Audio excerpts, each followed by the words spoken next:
self-care and the Superwoman complex. That's kind of my ministry. It's the thing that I've been kind of writing and teaching and preaching about the last probably 7 or 8 years. Once I realized that I was a superwoman myself, but not necessarily in a good way. Who's familiar with the Superwoman syndrome, the Superwoman complex? Yeah.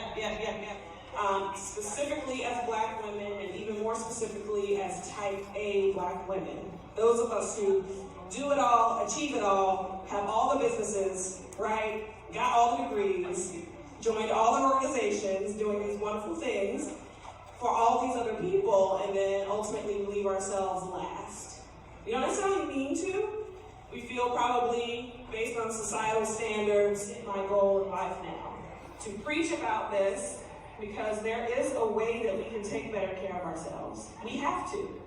If the pandemic hasn't taught us anything, it's taught us that life is short and it leaves quickly, and we have to take advantage of every moment, and hopefully the majority of those moments are those where you prioritize yourself, and it's okay to do that.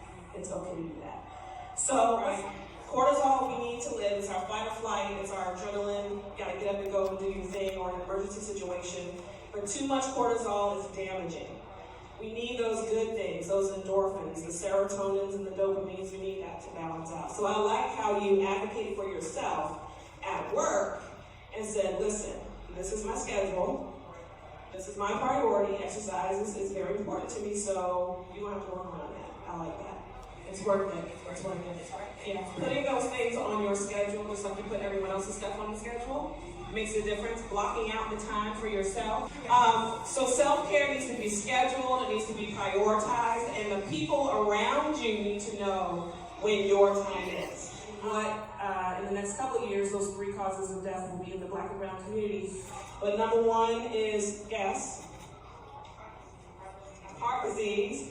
Number 2 cause of death in Black and brown communities recently, cancer. Number 3, COVID. Heart disease, cancer, COVID. Advocate for yourself. It doesn't have to be adversarial. We don't have to fight. Like, we're here for the same reason. We're going to take care of you. Help me help you, right? So that's wonderful.